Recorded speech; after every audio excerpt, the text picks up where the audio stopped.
രാവിലെ തന്നെ ഈ സാരിയൊക്കെ കൊടുത്ത് പൊട്ടിയിട്ടുണ്ടെങ്കിൽ എന്താണെന്നല്ലേ, അവൻകുട്ടിയുടെ സ്കൂളിൽ ഓണം സെലിബ്രേഷൻ കേട്ടോ. അപ്പോൾ അതിന് കൊണ്ടുള്ള പൂവൊക്കെ റെഡിയാക്കിയിട്ട് ഞങ്ങൾ നിൽക്കുകയാണേ. അപ്പക്കുട്ടൻ ഇന്ന് ക്യാമ്പുണ്ട് സ്കൗട്ടിൻ്റെ. ആളെ ഇന്ന് 6 മണിയാകുമ്പോഴാണ് കൂട്ടിക്കൊണ്ട് വരേണ്ടത്.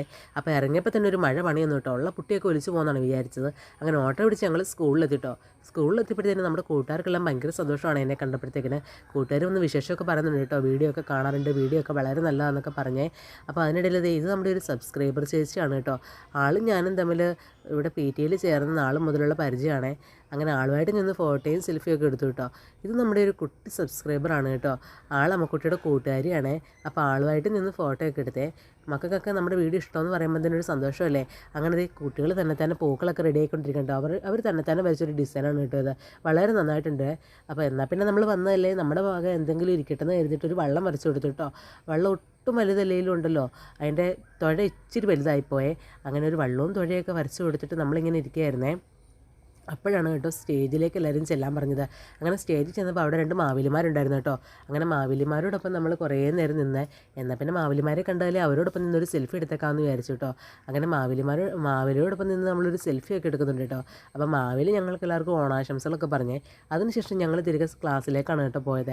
ക്ലാസ്സിൽ ചെന്നിട്ട് ഞങ്ങളെല്ലാവരും കൂടി ഒരു സെൽഫിയൊക്കെ എടുത്തു കേട്ടോ. എന്തായാലും വന്നതല്ലേ, സെൽഫിക്ക് ഒട്ടും കുറവ് വേണ്ടാന്ന് വെച്ചു. അങ്ങനെ ഞങ്ങളെല്ലാവരും സെൽഫിയൊക്കെ എടുത്ത് നിന്ന് കഴിഞ്ഞപ്പോഴത്തേനും അമ്മക്കുട്ടിക്ക് തലവേദന തുടങ്ങി കേട്ടോ. അമ്മക്കുട്ടിക്ക് എന്താണെന്നറിയത്തില്ല, വിശന്ന് കഴിഞ്ഞാൽ എവിടുന്നോ ഒരു തലവേദന വരും കേട്ടോ. ഞങ്ങൾക്ക് വിശക്കുമ്പോൾ ഒരു ബുദ്ധിമുട്ടാണേ. അത് കാരണം ഞങ്ങൾ ഫുഡ് കഴിക്കാൻ പോവാണ് കേട്ടോ. അങ്ങനെ ടീച്ചറോട് പറഞ്ഞപ്പോൾ ടീച്ചർ പറഞ്ഞു ഫുഡ് വാങ്ങിച്ചു കൊടുക്കാനെന്ന്. അങ്ങനെ പായസവും ചോറും ഒക്കെ ഉണ്ടായിരുന്നേ. അമ്മക്കുട്ടി ഇരുന്ന് ഫുഡ് കഴിച്ചു തുടങ്ങി കേട്ടോ. അപ്പോൾ കുറേ കുട്ടികൾ അപ്പുറത്തൊക്കെ ഇരുന്ന് ഫുഡ് കഴിക്കുന്നുണ്ട്. പിന്നെ പേരൻസിനെ ഫുഡ് കഴിക്കാനായിട്ട് വിളിച്ചു കേട്ടോ. നമ്മളപ്പോൾ ഫുഡ് കഴിക്കാനായിട്ട് പോവുകയാണേ. ചോറും സാമ്പാറും അവിയലും തോരനും ഇഞ്ചിക്കറിയും പപ്പടവും പച്ചമോരും ഒക്കെ ഉണ്ടായിരുന്നു കേട്ടോ. കൂടെ പായസവും, നല്ല ഒന്നാന്തരം പായസം ഉണ്ടായിരുന്നേ. അങ്ങനെ ഫുഡൊക്കെ കഴിച്ച് കഴിഞ്ഞിട്ട് ഞങ്ങൾ കുറേ അധികം സമയം അവിടെ നിന്നു കേട്ടോ. അങ്ങനെ സ്കൂളിൻ്റെ കുറച്ച് വീഡിയോസൊക്കെ എടുത്തേ. എല്ലാ വീഡിയോസൊന്നും എടുക്കാനായിട്ട് നമുക്ക് പറ്റിയില്ല കേട്ടോ. കാരണം നമ്മൾ ചെറിയൊരു ഷോർട്സ് വീഡിയോ അല്ലേ എടുക്കുന്നത്. അപ്പോൾ ഒരുപാടായി കഴിഞ്ഞാൽ നമുക്ക് ലെങ്ത് കൂടിയാലൊന്ന് വിചാരിച്ചിട്ടാണ് കേട്ടോ നമ്മൾ സ്കൂളിൻ്റെ മുഴുവൻ വീഡിയോസൊക്കെ എടുക്കാഞ്ഞത്. അങ്ങനെ കുറച്ച് നേരം അവിടെ നിന്നു കേട്ടോ. അമ്മക്കുട്ടിക്ക് പോരാനായിട്ട് മനസ്സുണ്ടായിരുന്നില്ലേ. അങ്ങനെ കൂട്ടുകാരോടൊക്കെ യാത്രയും പറഞ്ഞ് ഞങ്ങൾ പോരുവാണ് കേട്ടോ. പോരാനായിട്ട് ഇറങ്ങിയപ്പോഴത്തേക്ക് ചെറിയൊരു മഴയൊക്കെ പൊടിഞ്ഞു. മഴ പെയ്യോ ഇല്ലയോ നോക്കിയിട്ട് പോകാമെന്ന് കരുതിയിട്ട് അങ്ങനെ നിന്നപ്പോഴത്തേക്കിന് മഴയും തോന്നുന്നു. എന്നാൽ പിന്നെ അമ്മക്കുട്ടി എല്ലാവർക്കും ടാറ്റയൊക്കെ കൊടുത്തിട്ട് ഞങ്ങൾ പോരുവാണേ.